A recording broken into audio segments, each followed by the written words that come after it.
when I was a full-time employee, I did that as well. I set boundaries. That was one of the sections in my book, is setting boundaries. Because if you don't set boundaries, if you make yourself available 24/7, 365, people will take it from you. Your employer will take it from you. If you're helpful to other people, if you're a giver, not a taker, people will take all of your time. And so I like to be a giver, but I do it within the parameters that I set.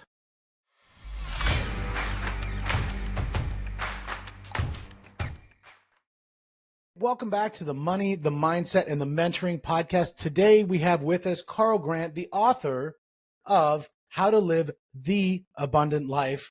Also a serial entrepreneur with many, many different skills underneath him and many different successes underneath him. We have so many things to talk about, the different events that you've run. I mean, I was watching some of the videos of the stuff that went viral that you created, which was pretty sick. And then we get on this call and you're like, oh, I'm doing this. And then, wait, what's happening with that? Oh, that one's gone now. Now I've got this one. So there's just so many things on the go. And I just want to get into your world, get into your mind, get into what really drives you. So welcome to the show, Carl. I appreciate you. It's awesome to be here. Thanks for having me. So let's talk a little bit about you. So first of all, what is like keeping you passionate today? We talked earlier about the idea and I'm going to throw this out there. Hopefully it's all right. You're 57. You've done so many different things in your life. What's driving you to continue to keep at the high pace that you are at today? Well, Steve, I've got a beautiful wife and 5 awesome kids, and 3 of them still live with me. So,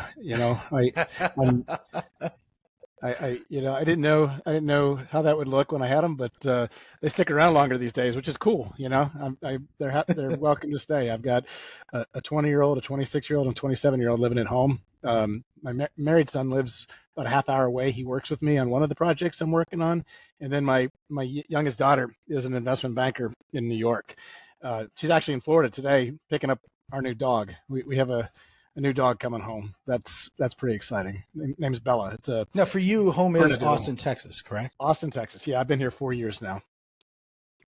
Yeah, I came from Northern Virginia. Yeah. I know you're in Canada, so you might be able to relate. I wanted to get out of the cold. Well, whenever I go to get out of the cold, I love going down to Austin. Austin is the heart of Brazilian Jiu-Jitsu. It's got some of the best people down there training, so it's a beautiful place. Food's great. There's that barbecue place right across on the river there. What is it called? There's so many barbecue places here, Steve. There's so many. This one was one of the best ones. I gotta think about it. It was a name, but oh my gosh, that was the craziest place. You talking about the county line? You go in. No, it's like literally it's right across the river from downtown.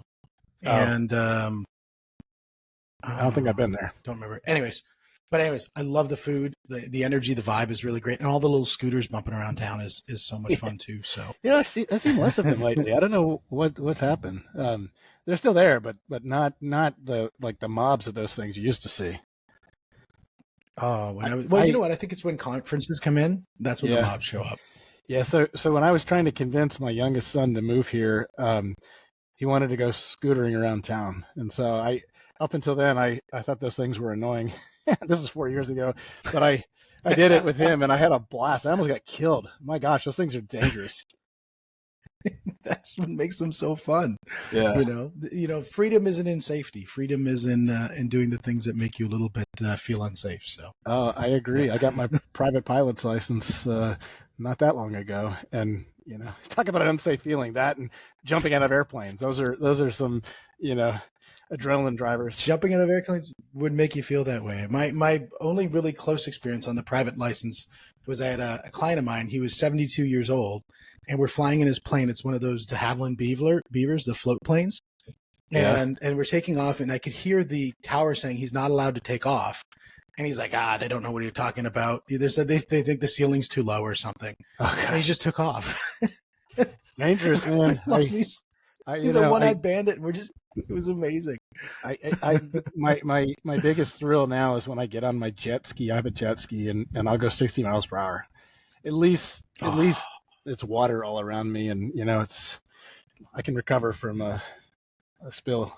So I don't know. I think at the jet ski at 60 miles an hour, I think that's going to give you a little bit of a bump and a little bit of a bruise. So. But it's not like falling out of the sky onto the ground, right? It's at least there's water around you. I have yet to. I don't want to jinx myself, but I've yet to flip it or do anything to come off the jet ski. Now my kids have.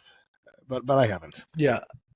It's Well, one of dangerous. the things that Good. There's a kid who I don't want to tell the whole gory detail, but there was a death from a jet ski right out in the lake behind my house. It can be very dangerous if you're not careful.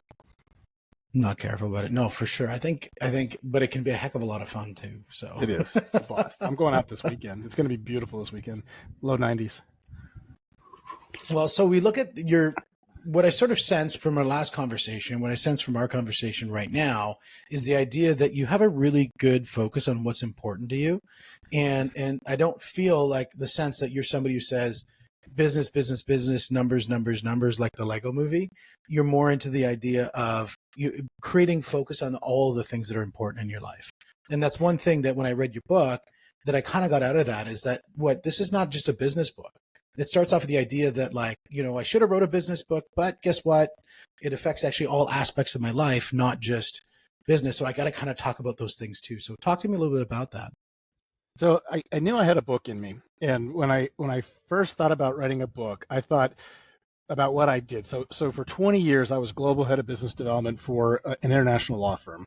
I grew the revenues from 310 million to over 2 billion as head of business development there, and that's a pretty interesting thing to do, but it's kind of a niche thing. And so to do that, it takes certain skill sets, certain people skills, and I was the first person to do that type of a role, both at PricewaterhouseCoopers and then in the law firm world. And I, I kind of defined that whole business career, and I thought I was going to write about that. But then when I got to thinking about it, the same attributes that make you successful in a venture like that also make you successful at home, in the community. It's a lot of relationship skills, which I'm sure you got from the book. So mindset. I mean, Mm-hmm. it's there's a lot that goes into it, and so I expanded it. And Steve, it took me 2 years to write the book initially, and then my oldest daughter got a hold of it and said, "Let me read this thing before you release it." And she had me kill a third of the book and rewrite it. So it's less businessy because she said, "Dad, do you want retired people to read this? Do you want stay-at-home moms to read this? Do you want people in school to read this?" I'm like, "Yeah, I do." And she said, "Then you've got to kill all this business networking stuff, and you've got to make it more relatable to your average person." And so hopefully I did that. You tell me. You read most of it. Well, I think the idea of hitting total available market, the TAM, I think you definitely did the trick on that one because a lot of it, you hit on things like health. You hit on things like, as you said, relationships. You hit on, your mindset and those things, whether you're in business as an entrepreneur, or whether you're a stay-at-home mom who's just looking at saying, I'm doing the most important job, which is looking after the family. Those kind of situations, I think the book's applicable to every single one of those. I appreciate that. Yeah, so if you were able to gather it from my book, I think it's really important to have your priorities straight, right? Some people, they just, like you said, work, work, work. They're just chasing the dollar, and that's not what I'm about. I mean, I know your podcast has the word money in it. Money is important. You need it to pay for things, but I put my Mm-hmm. faith first, my family second, my health and fitness third, and then after that, business. And so, I think you probably gathered from my book. I get up early in the morning and I knock out Mm-hmm. fitness, fitness, family time. I spend time with my wife in the morning, go to the gym, and I keep my phone off until I start working. So I have a block of time in the morning that is for me and for my family, and it really sets me up for the day, right? I enter my day positive, upbeat, not thinking, oh, am I going to be able to get a workout in today? I've already knocked out a good portion of that.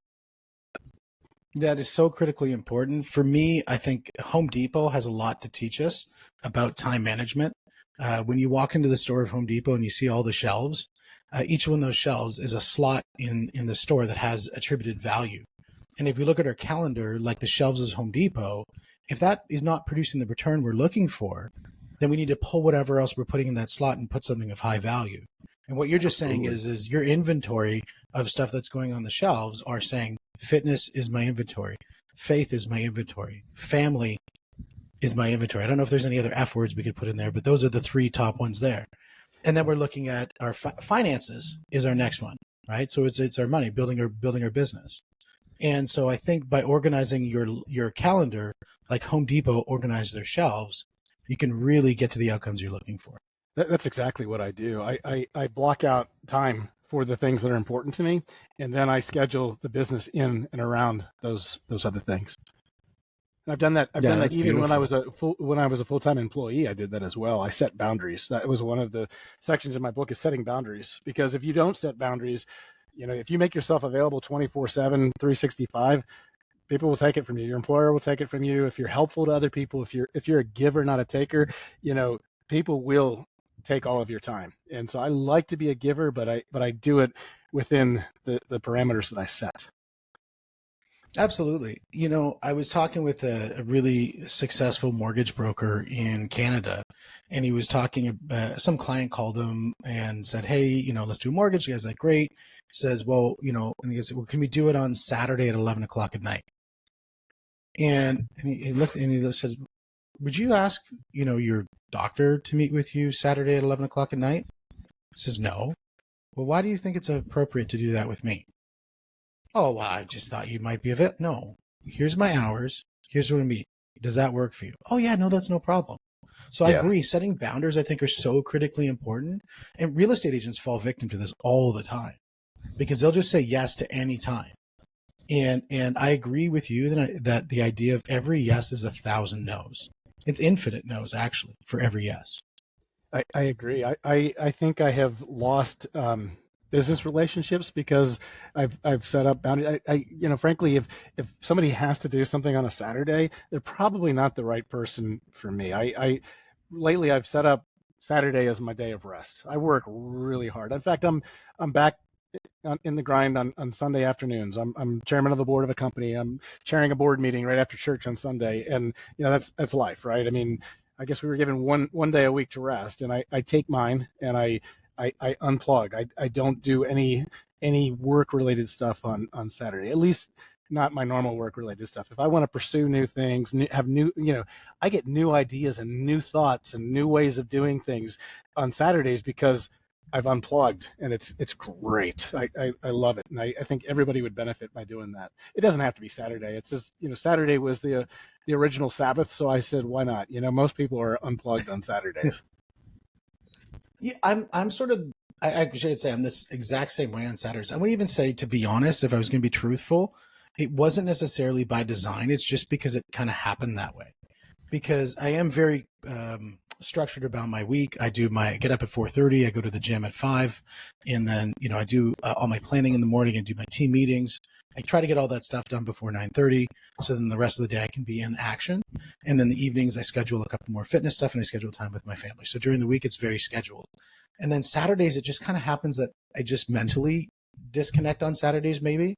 And then Sunday I can feel myself starting to reconnect. And then Sunday nights I'm like, okay, what does my week look like? And I'm already getting engaged in Sunday nights, so I'm doing my prep work on Sunday nights. So I Hey, we have actually a probably follow the same. we have a lot of Yeah. similarities. I go back to the gym on in the evenings too.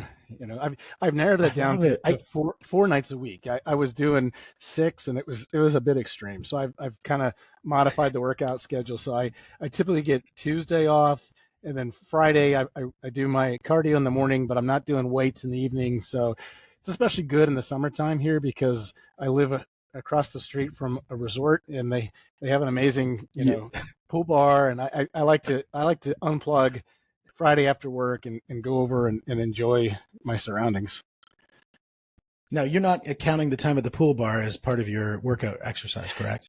No, I'm not. No, but I I often will go with friends, and it's amazing some of it's still business, right? I mean, you don't have to be doing email or in a Zoom meeting or a personal meeting. You can be hanging out at the pool bar and come up with amazing ideas, and some of those ideas were born at the pool bar. So I think that's great. What you're really saying is you're going to an environment that's a relaxed environment with some intentionality as well. Is that you're going there to explore ideas, explore relationships, see what outcomes can happen. And if you're going there to, kind of party and get into that a different mindset, then that's kind of maybe not what you're looking for, but you're there to really build those relationships and see what the outcomes can happen. Well, I think last week, it's an interesting way. Yeah. interesting. Last week, a friend of mine was supposed to go with me, and they couldn't come last minute. Something came up, and so I I grabbed a book and I brought it with me, and I realized this is even better than going with a friend. I mean, I because you don't need a friend to if you're in your book, it's essentially you're there with somebody to stimulate your mind. And so I actually had a great time. I sat at the bar for a little bit, then I broke away. I was into the book, and I sat off in the corner, and I just enjoyed the ambience of being there, and I think that I'm going to make that a thing this summer. I've got a reading list. I'm going to try to check off this summer. So if that sounds good to you, you can start with my book, right? It'll That's get you right. thinking about an abundant summer, abundant life. The idea of the book, it's great when you look at my podcast, the money, the mindset, and the mentoring podcast. Obviously people always look at the first word. They don't look at the last word. The last word is the mentors. And I think when you look at books, the idea that you're spending time with that, it could be a mentor, and it could be a science fiction book. In the science fiction book, I read and I interviewed an author of a science fiction book with an AI background platform for the backstory on it, and it was amazing. It was a great book. And so the idea is that you're sitting down with a friend. Your friend is that mentor in that book, and they'll teach you maybe what to do or maybe what not to do. Yeah, it's a really interesting idea. So I heard, I think it was Tucker Carlson talking about, he doesn't have a TV, and he was talking about how he reads. The guy doesn't drink and he doesn't have a television set, but he reads books. And he was talking about reading a book called Meditations by Marcus Aurelius. So I bought it. I figured, well, this guy ran, most of the known world at the time. And so I'm sitting down with a guy who lived some 2,000 years ago, and I'm learning from him, right? And so that's what and then I heard somebody else talking about a historian from that era called Josephus. So that's in my cart. So I'm going back to the ancient mindsets to get ancient wisdom. There's so much to learn from it. Absolutely. I mean, you look at Socrates, you look at Aristotle, Rousseau, Henry David Thoreau, any of these ones, of whether the contemporaries or whether they're, we go back to the OGs, there's always something to pick out of them. And I think we can take a lot of those concepts and bring it forward. I mean, the philosopher warrior is something that I truly believe in, and that's a very old belief.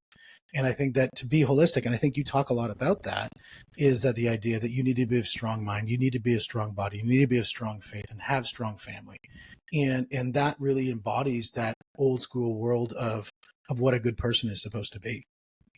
Yeah, I've learned so much from reading old texts. I mean, starting with the Bible, and then after reading the Bible, I went on to read the Quran, and not that I was looking for anything new. I just wanted to know what half of the world believes. And now that I know, I've been spending a lot of time in the Middle East, and the fact that I've taken time to read their book and I understand their mindset and their culture, it makes me so much more relatable to them when I talk with them. So I've developed a lot of friendships around being able to build bridges between the faiths and the cultures, and it's been great. Some of my best friends are in the Middle East now. And that was one concept, is the idea of that you have a very strong belief in Christianity, and you have a lot of friends that are Middle Eastern who, obviously it's a Muslim background around the Quran. Talk to me about that integration when you talk about what are the similarities, what are the differences, and how can you see those bridges being built to be really strong? Well, so the one thing that really struck me when I read the Quran was, yeah, I had no idea what it said. Zero. I mean, the Muslims I knew were very secular and they never talked about this stuff. So when I read it, and I read that they believe that Jesus was the Messiah, that he was born of the Virgin Mary, that he was the deliverer of the good news, that he was a performer of miracles. I mean, there was so much of it that was in there. They believe in all of the Old Testament prophets as well. And so when I read, there's some differing points as well, but there's more in common than there is different. And so they're both faiths are monotheistic faiths, both are Abrahamic faiths. So when you're the type of person who likes to find common ground with somebody, you can find a lot of common ground there. I do that politically as well, right? I'm not going to air my politics on here, but I'm somebody who likes to find common ground with people. What you probably read it in my book. One of the best friendships I built was a guy when I was politically active. I was working at the polls. I was working for one side, and the other guy was working for the other side, and we met volunteering, and we became friends. In fact, my son went to work for him on his farm, worked for him for like 8 years, and he wanted to try to indoctrinate my son into his way of thinking. And because of the friendship, because we had built trust with one another, I said, and my son was only 12 years old at the time. The gentleman's name was Malcolm Baldwin. He's passed away now, so I can talk about him. But he I said, Malcolm, I've had him for 12 years. Take your best shot. And then, I told my son, I said, Malcolm's a really smart guy. You better know why you believe what you believe, because he knows why he believes what he believes. And so you just can't say because my dad believes that. And so the two of them had the most incredible relationship over those 8 years, just talking about things of life. In fact, my son believes that we were created, not evolved. And Malcolm wanted to teach my son about evolution. He wanted to talk to him about the origin of the species. And I said, you know what?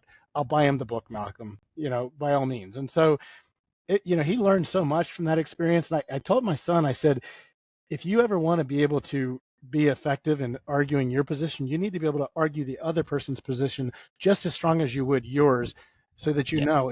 if you can't do that, then you're just going to be talking past each other. And so he's able to do that today because of that relationship. And so we end that relationship with, he was the keynote speaker at my son's Eagle Scout ceremony when he made Eagle Scout. And in fact, I attended his funeral a few years back, and it was really sad. I cried my eyes out because I was really sad to see that guy go.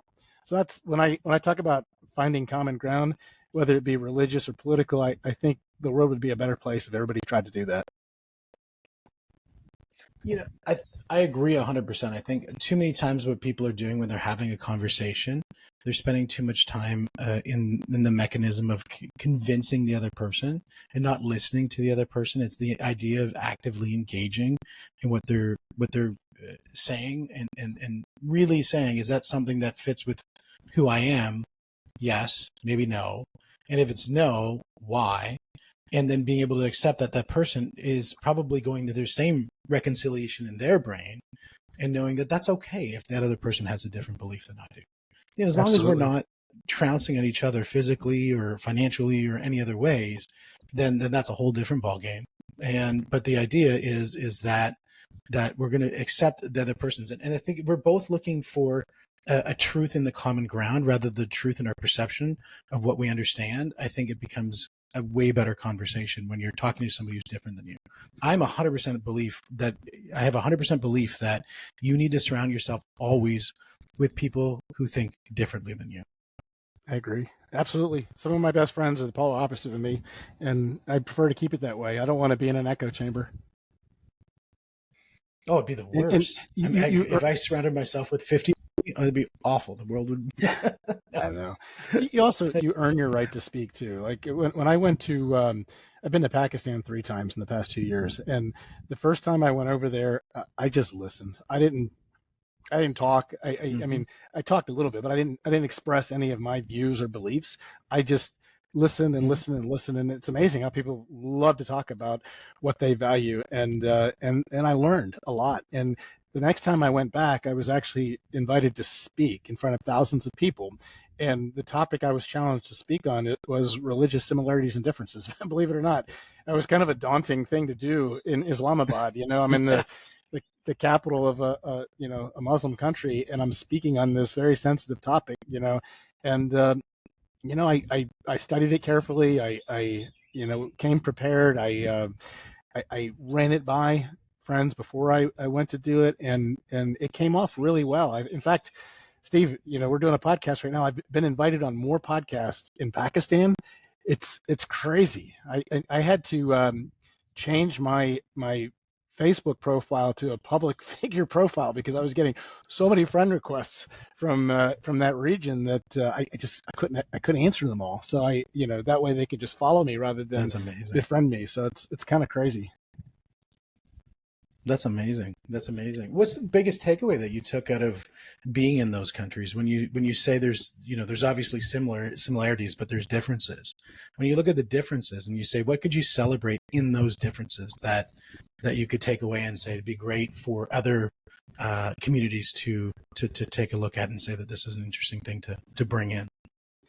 Well, there's so many different instances, and there's a spectrum, right? It's not, you just can't lump the whole, like Pakistan has 200 some odd million people. I mean, it's a big country, and then Saudi Arabia is the really the heart of Islam, right? And so, and Saudi Arabia is changing right now. They're in the early stages of changing, but they're, if you look at some of the other Middle Eastern countries, take Dubai, right? I mean, it's a very progressive society. I think Saudi is starting to move in that direction, and you start to see the changes over there. So you'll see the very conservative, traditional, covered people, but then you'll run into people, women especially, that are, look like they're from America because they're operating in freedom now. And so you see that in Pakistan as well. So it's a wide spectrum, and you just need to be very sensitive and respectful to their customs. So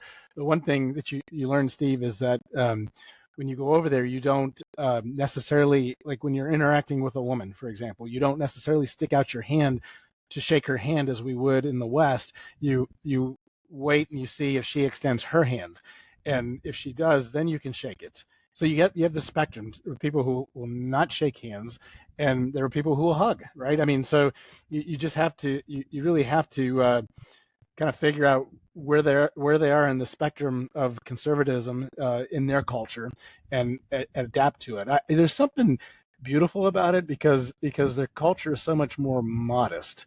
I think we've taken it a little bit too far here in the West. So I kind of respect the modest nature of their culture. And if I were to bring my wife over there, she wouldn't wear the jeans that she wears here over there. I mean, I just don't think it would, Mm. especially not in Saudi Arabia. It's just different. Mm.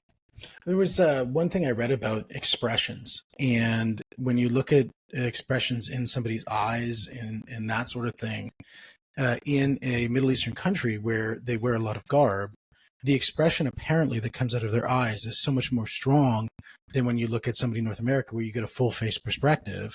That it actually it speaks so much more because it's very focused in the way that they communicate with their eyes. Yeah, the interesting thing is when you look at a woman who, when you can only see her eyes, and when you look at her eyes, you'll notice that her eyes are still done up. I mean, they have the makeup on their eyes, their eyelashes. I mean, you can really tell that there's a beautiful person inside there, right? And while Mm. in that culture, in that instance, that beauty is reserved for her husband or her dad or her brother, right? I mean, that's the limits of where that beauty is shared, or with their girlfriends, right? I mean, when they get with their girlfriends, all that stuff comes off, and you just have to respect that. In fact, I'm working with a woman. She may watch this. Who I met. In fact, I sat down and talked with her at a networking event because she had her face covered. Only her eyes were exposed, and everybody else in the room was just very Western looking. This was in Pakistan, in Lahore, and I went over to talk to her because she was sitting there alone, and lo and behold, she's somebody who is an expert at marketing, at building websites, at doing book campaigns of all things, right? Who would have known? And so it it it is a little bit of a challenge to speak with her because I can't see her lips, and there's a little bit of a language barrier, but she's brilliant, and we're interacting back and forth daily now as she's putting up a That's website for me. amazing. And yeah, I mean, it's so I think if you just get out of your comfort zone, throw away the misconceptions, and just because somebody isn't exposing themselves doesn't mean there's not a brilliant, beautiful person back there. And I've learned Yeah, to look past all of that and see the beauty in those people. And yeah, I could only see her eyes, but I also could see her mind because she was speaking to me. And she sold me in the half hour, 40 minutes that we spoke. that's amazing. I know with our gym, I go to a gym called Mass Academy up here in Cambridge, Ontario, in Canada. and they have a day that's dedicated for Muslim women, that they shut the gym down completely. They only allow women in the gym so that they can go, they can train Muay Thai kickboxing, they can train Brazilian Jiu-Jitsu, they can do whatever they want. And then they have that spot that's just reserved for them, no men, and it just works out extremely well. And I think, situations like that where you can integrate into an environment, a place that's inclusive, allows people to really, celebrate their culture. I think it's an amazing thing. It's a kudos to the gym owner for doing that, because I think it just shows where you can actually really create a space that people can allow them to be themselves in their way that they are in their community. Well, the interesting thing is, and I've traveled extensively throughout the Middle East now. When you go to, there's certain places like Turkey where it feels very Western over there. It doesn't, so there's spectrums. But when you go into like the West Bank in Israel, you can't tell a Christian woman from a Muslim woman. They dress the same. It's really interesting. It's just part of that culture. Whether they're a religious Muslim or religious Christian, the cultural attire is very much the same. And so I don't necessarily look at somebody and say, oh, that must be a Muslim, or because oftentimes I was wrong. It's interesting. That I just learned. So I didn't know that was the case. I've never been to the West Bank, so obviously I wouldn't have the experience. But that is something that I would never have known. Is it just because of the heat that they wear the head garb to cover them from the sun, or is it just it's just a cultural norm in the area? I just think thousands of years of culture, right? Some of the earliest Christians are there, and part of the tradition is a woman would have her head covered. So in the New Testament it says if you look at women have long hair. There was a reason for that from the Bible, and that was a head covering, right? So they probably do have the freedom to have their head uncovered, but it's just once again it's a spectrum. They take it a little further. I mean, you see nuns. Mm-hmm. Nuns cover their heads, right? I mean, it's part of that tradition. Interesting. That is so interesting. Now, when you talk about, I'm going to go back to the book a little bit. We talked a little bit about, obviously well-being, about going out and doing crazy things like being out on your jet ski or working out every day, twice a day, those type of things for an abundance, for the well-being and the physicality. Let's talk about the well-being from a mindset perspective. I want to kind of delve into that a little bit more from your perspective. Yeah, so the first thing I talk about in the book is finding your purpose. So many people go through life and just take whatever comes at them, and they don't really have a sense of purpose. And so I'm not going to take you through the whole chapter, but I go through how I found my purpose. My purpose found me, actually, and I talk about walking into that. And sometimes it's uncomfortable, right? I mean, public speaking was something that I was terrified to do, and it's nothing I ever would have sought to do, but it kind of sought me out, and as I got in front of crowds and spoke, I would get that positive feedback that would come and say, that was good. You were good at that. I even had to speak at church a few times, which was terrifying because that's kind of a place of awesome responsibility. And most people don't go up and tell the pastor, how good sermon, pastor. But they came up to me and they told me, you were really good. And so I started to listen to that, because if I watched a video of myself talking, I thought I was horrible. But if people are taking that away from my talks, I must be doing something right. And so I've stepped into that, and I've spoken so many times in so many places now that it's just become part of what I do. Not that I necessarily seek it out, but I get invited to speak in foreign countries. I've spoken in Pakistan 3 times, and Saudi Arabia, and it's I'm in front of different cultures, different peoples. It's been really interesting. I talk about maintaining a sound mind.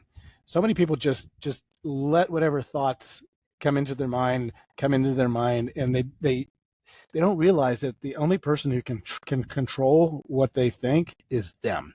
And so I talk about how you can be purposeful about what goes into your mind, and how you program your mind, and how you think about your day. Your mind has amazing power. And then your spoken words, your spoken words put life into action. It's if you're constantly saying negative things over yourself, negative things are going to happen. If you're constantly smiling and saying positive things about yourself and your family members, positive things are going to happen. So 4 years ago, my wife and I started. This may seem, odd to some of your listeners, but it's something that we do. So I when I moved from Virginia to Texas, I had a lot of time in the car. It's 2 full days of driving, and so you run out of audio books and podcasts to listen to, and so it's a lot of time to listen to stuff. And I just started listening to sermons from random pastors, and I was just listening to lots of stuff. I made that trip 4 times, and so I got to thinking there is a lot of power in the words that you speak. And so a combination of all those messages and podcasts and things I listen to, I realized that God has promises that he's given to us in his word. And if we claim those promises out loud, we verbalize those promises, it puts those words into action. And so my wife and I have 5 lists of promises that are given to us, and we actually take time every morning to claim those things out loud together. We'll take turns, and the other will repeat it. It may seem silly, but I'm telling you, my life has changed over these 4 years as we put those words into action. And so whether it's the word of God or just positive affirmations, if you're putting those things into action through your thoughts and your words, your life follows. And so I walk through that in the book. There's even a diagram that shows how that works. Yeah, the I have circle diagram. yeah, little workbook things at the end of each chapter that people have found helpful. I talk about, I give a precursor to the chapter on growing spiritually. If you have no interest in this, skip it. But if you're interested in this, I talk about my journey. I was an atheist for the first half of my life, right? And so I know what it's like to be that way, and I know what it's like to be the other way. And so I take the readers through that journey as well. And so there's a lot of other things I talk about with respect to relationships, and being a giver, not a taker, to thinking about the other person. The other thing I talk about in there, Steve, you might have seen, is that so many people are worried and anxious. They have anxious thoughts, and so what I have found is I'm a really happy guy. The reason I think I'm a really happy guy without any problems is I have 5 children. I have a wife. I'm constantly pouring myself into other people, and so I don't have time for problems. I'm not sitting like thinking about my toe that hurts, right? Or how I'm going to pay a bill or something. I don't worry about those things because I don't give myself time to do it. And so I give examples of things you can do, whether it's gardening or going and volunteering, feeding the homeless. If you're there helping that other person who's worse off than you, your mind is on that other person. It's not on you and whatever problems are plaguing you. And so I actually read a book that helped my thinking in that. It was called How to Stop Worrying and Start Living, by Dale Carnegie. And so a lot of that philosophy came from that. He was a fabulous writer, wrote 2 of my favorite books. The other one was How to Win Friends and Influence People. So Influence people, my book is kind of like a next generation How to Win Friends and Influence People, if I had to put it in a category. I think a lot of the books that have been written are always built on the shoulders of giants. And I think that to always give homage to the person who you could grab the baseline content from, I just think is really important. I think John Maxwell and Brandon Dawson, they talk about the same sort of thing around what you're saying, which is what you think is what you say is what you do, and what you do becomes your legacy. And I think what you just did by design or by happenstance, you actually said it actually happens in the opposite as well when you start talking about anxiety, because what you do becomes what you say, and what you say becomes what you think. So it actually can feed back on the cycle in the opposite way. You're sort of reaffirming those thoughts to say that those thoughts are positive thoughts. Because if you're anxious but you're out doing something, then that's going to reduce your anxiety. We're saying that the doing is actually going to help with the thinking. But if the thinking then is also going to help with the doing, I mean, this is an ecosystem here. Yeah, and it works that way in the physical as well. I mean, I am not programmed to get up out of neither are you probably. Just naturally you don't want to get up and go exercise. Right? We'd rather stay in bed and eat potato chips. Well, I do. Right? I got to go choke people. That's my version of exercise. So I'm excited. I have programmed myself to go do it, whether I feel like doing it or not. I walk across the street over to the gym, and I'm there. I'm on that elliptical for a half hour every morning. I do my stretches afterwards. I mean, I do it. And I think I told you, Steve, I don't end it there. And I don't I don't write about this in the book, right? I'm giving you kind of the extremes. In the book, I talk about the basics of just figuring out how to not continue to gain, 10 pounds every so many years. I mean, it's, most people gain a pound a year after the age of, I forget what it is, like after 30. You just start gaining, and Mm, everybody says they want to lose weight, and then they'll do these yo-yo diets where they'll bounce back and forth, and that's most of the Western world. I I don't do that. I have figured out a lifestyle that works for me, and I enjoy it, right? And so I do work on a treadmill desk. My goal is to walk 10 miles a day while I'm working if I'm not in an office on a client site. And I walked 15 miles yesterday. I mean, I wasn't even thinking about it. I was busy, my mind was busy. And I was just moving the whole day. And so that's a lot of calories to burn, right? I mean, so by Saturday I have a cheat day, and like you, Steve, mm. I knock out those workouts. I do these things just because I've trained myself to do them, no matter how I feel. And every time after I'm done with that workout, all those endorphins that come into your mind, that's another, it relates back to the mind, because I'm on what they call a runner's high after doing my exercise, and my mind is positive, and I'm ready to I'm like actually excited about doing my work. Absolutely. When I finish jujitsu, or even when I'm during jujitsu, what happens is I consider jujitsu. I mean, it is a workout. There's no question about it. But I consider jujitsu my meditation, because when I'm in a rolling situation, I can't be thinking about, what clients do I have to meet today, or, what's going on with my kid's life, or, what's going on with, my wife, or any of these things. I can't think about any of that stuff. It gives me this single-minded purposeness that happens in that moment. And, John Danner, who's down in your area, he talks about jujitsu helps you make decisions under stress, because it's a highly stressful situation. And then you learn that you always go to your lowest form of training in jujitsu, and all your job is just to keep on increasing your lowest form of training, not your highest, but your lowest. And so for me, it's a meditation just as much as a physical moment. And then you're right at the end of it, you get this endorphin dump that, like, your body's vibrating, and you're covered in sweat, you're just exhausted, but man, you feel like you're on top of the world. When you're taking a step as you're walking down the street after that really killer workout, like nothing could break you at that moment. Yeah, I did jujitsu as a kid. I loved it. I had the guy who taught it to me was a guy named David Windsor. He was a kinesiologist. So Mm, part of the jujitsu lesson was a classroom on kinesiology, why the wrist flex worked, and he would take you to the anatomy of the bones, right? And so he would break down mm. every move and show the science behind it. It was fascinating, and he combined that with Shotokan, karate, Kodokan, judo, and kung fu. So it was the coolest martial art ever, and I enjoyed that time so much. Unfortunately, David Windsor passed away, and he only produced one black belt, and it was a guy named Glenn who really didn't carry it on, and so I kind of fell away Oh, from it when he passed away, but really really enjoyed that time. So I get it. what a beautiful blend of martial arts. That's the one thing I love about mixed martial arts, is it used to always be which is the best martial art. And if you look at UFC 1, it was all about, we're going to take this martial art against this martial art.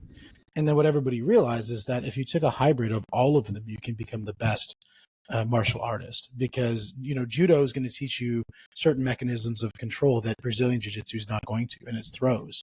And wrestling will teach you a certain grit that comes through wrestling and takedown defense. And then Muay Thai will have certain karate, taekwondo. They all bring something to the game, and it makes so interesting when you can kind of watch somebody. Okay, that came from there, and that came from there. When you're watching something like the UFC, I love it. I love the new modern sport of MMA.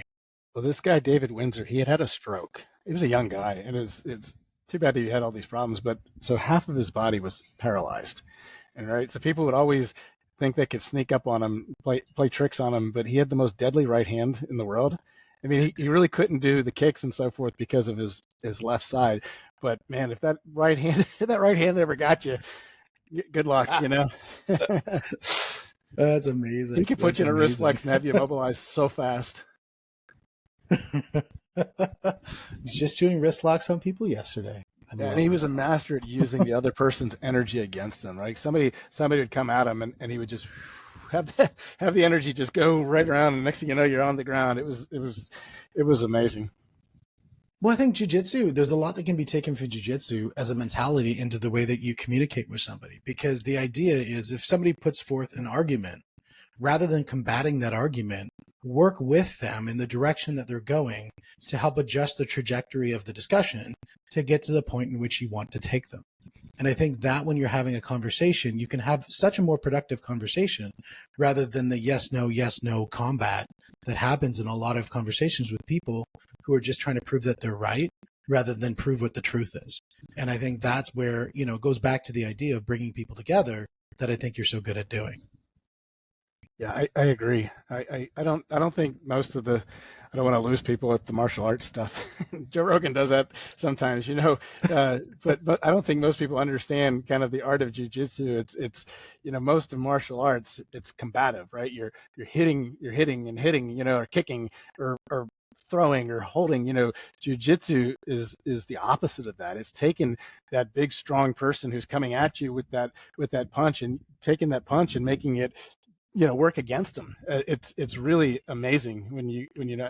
I'm sure I've lost most of that, but it was really an amazing thing because the being big and strong. I'm not that big. I'm a little bit strong, but there's always somebody bigger and stronger. It didn't really matter with jujitsu because you could use that big person's size and strength against them, which is what was really cool about it. Absolutely.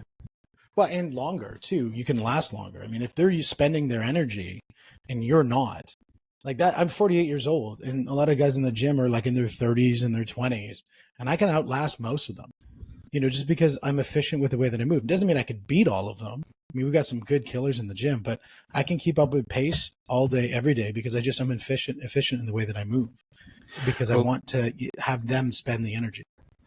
let's see if Mike Tyson can do that this summer, right? I'm looking Oh, really forward to that. I'm His hoping that when he fights that he comes in with the old Mike Tyson mentality, but the new like physicality. Like he was so unstoppable. But he has to understand where he's at, physically as well. And, when you watched his last fight, I would just say he's got to show up better than he did the last fight. yeah, he's fighting somebody 30 years younger than him. It's nuts. So Yeah, it'll I know. be He was at Grant Cardone's Growth Con and he was talking about it, and he has the strong belief he's going to win. So yeah, it'll be fun. let's see what happens. We're all gonna watch. I always But it's think not most people, jujitsu. I heard this. No, it's definitely not jujitsu.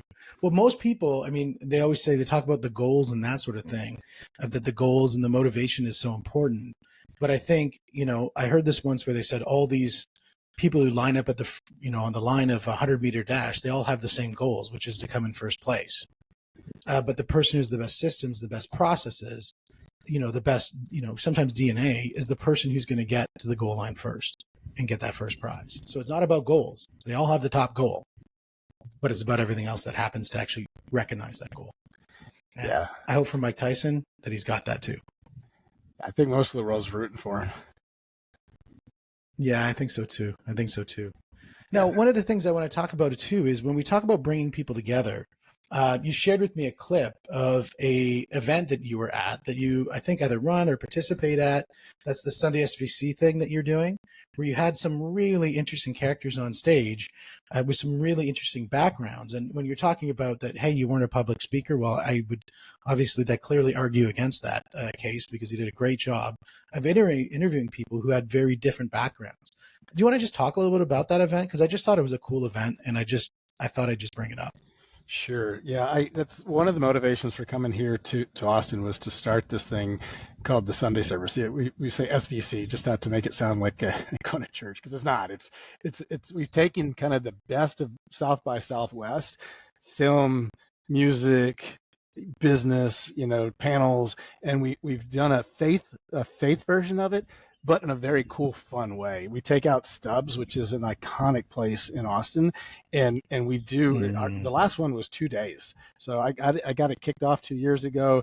We had 4,000 people the first time, 5,800 people the second time came, and throughout the 2 days, and so I did this panel called, it was kind of a redemption panel. We called it the Second Chances panel.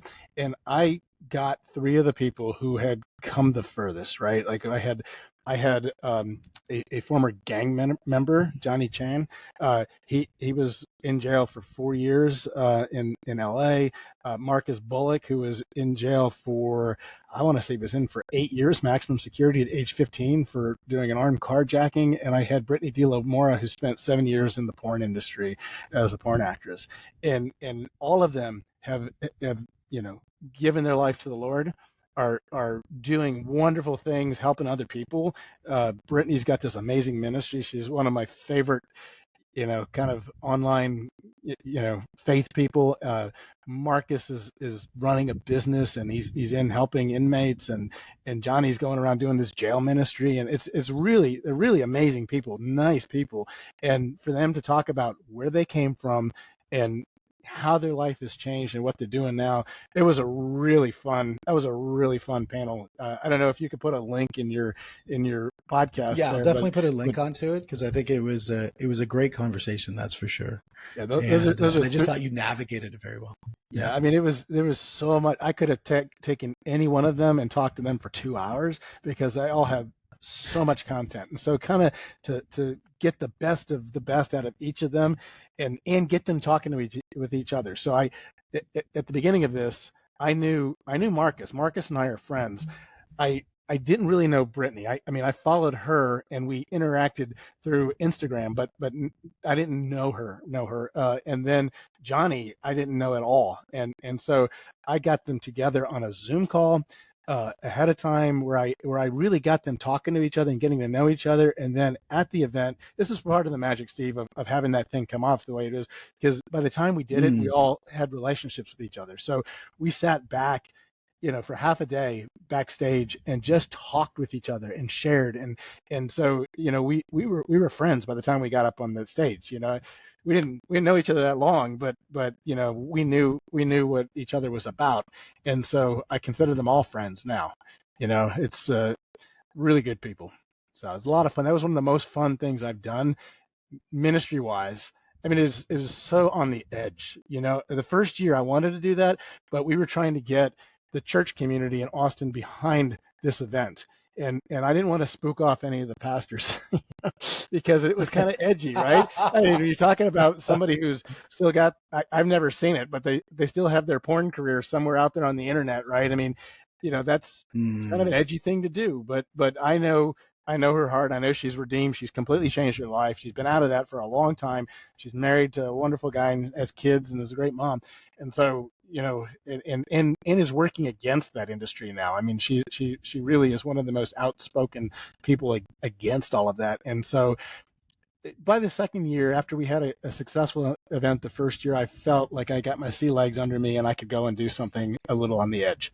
And so if I'm allowed to, now we've got a big committee working on this thing, so it's not my event. I'd like to push the envelope even further. So I have fun doing that. That's amazing. Well, one of the things that we were doing at the very beginning, it was of even just setting this conversation up, was like, I said, well, how do I introduce you? And I'm like, Carl Grant the third. And then we were like, Carl Grant. Well, because my son's we would just go Carl Grant. And I said, so what are we going to be? And they're going to be, well, are you the person with that company that's coming up with solving some biological problems? We'll just leave it at that. Or are you the person who's working with that legal company? Are you this? And it was just like, we're just going to get into it. But then, after having the conversation now and after sort of kind of bringing it a full circle is I go back to the very beginning. What I wrote is that you're really just a super connector. Like, you're a person who just does a super job at connecting with people and then connecting people with people. And I think that just sort of, if it comes through everything that you've been doing, I think if that would be the title, it would be a super connector. I accept that, Steve. It's kind of what I do. Even as chairman of the board of that life sciences company, if you think about it, so I'm chairman of the board of a life sciences company that is curing previously thought incurable diseases. We'll just leave it at that. I don't want to go into what exactly we're doing, but it's amazing stuff. And so in order to do what we've done, I've had to bring together a patent, right? Like I got patent work done pro bono. I had to bring together a CEO. I had to bring together a board. I had to bring together financing. I had to bring together all these pieces. And so it's not all me doing it, but I'm kind of the connective tissue that brought all of these things together. And I'm continuing to do that. I'm bringing the human trials. I've got two different human trial scenarios that we can do.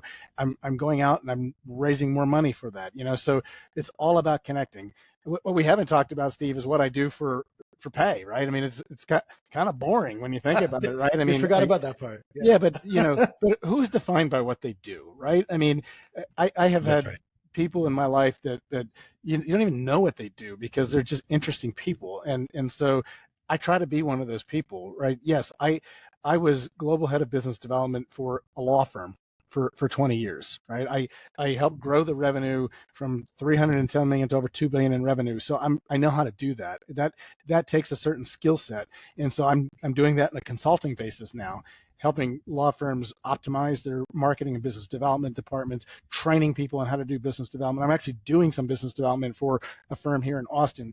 So yes, bringing in legal work, that once again, it's connecting. It's bringing together entrepreneurs with sources of capital, with attorneys, and putting it all together. And so, yeah, I mean, you can take that and apply that to accounting work, to investment banking, to capital raising, to whatever. I mean, the whole world is built on relationships. It's one of the things I talk about in the book, right? People like to do business with people they know and trust. People like to governments like to do business with people they know and trust, right? Because I'm starting to travel in those circles where I know princes and prime ministers and ambassadors and you know what, I know this guy from that country who and I'm able to make these connections now, and I don't know where it's all leading, but it's really an interesting circle to be playing in, especially with like Middle Eastern leaders now. It's a really That really interesting world. absolutely. And there's so much Well, happening there in that part of the world now. So you don't know. I'm a peacemaker, right? I mean that's what I'm looking for, commonality. What do we have in common? What can we agree on? So who knows where those skills could come into being? I look at a guy like Richard Branson. I was on his island last year for this group called Forming Impact. There's a guy who's built a structure there on his island to host like leaders of foreign nations to come and like end wars or end apartheid. I mean, that's he and I are very different, but I love I love the type of person he is, right? He's the type of person I want to do business with because he's got good in his heart, right? And there's people like that sprinkled throughout the world. I call them people of peace. well, I love his concept of, and I read this once where he said, when somebody joins your organization, train them on everything that they could set up, shop next door, and they could compete against you, but then build a culture that they don't want to. And that to me is just, it's brilliant, and I would definitely say that that's in alignment with my core values. Yeah. Well, you and I are very very much alike, Steve. It's great to get to know you. Man, you know what? My dreams are to get to where you're at today. I'm 10 years behind you, so I got a little bit of catch up. I'm only at 48, so I'll catch up in that way. And if I could lay a legacy like you've been doing, I'd feel like I've achieved at that point as well. So I I give think you all you're the credit in the world for the things that you've done and the impact that you make in the world, and continue to make that impact and get out there and continue to bring peace. And continue to bring connections, and I'm really looking forward to seeing what you're getting up to in the next few I years. think you're well on your way. I think you're the Joe Rogan of Canada. Thanks, man. Well, hopefully my jujitsu will get as well as his, and I really appreciate that. I'll take that as a humble thank you. So, Well, well, I've really Carl, it's been enjoyed the definitely a time. pleasure chatting with you. And Good. guys, this is the money, this is the mindset, this is the mentoring podcast. We'll see you on the next one.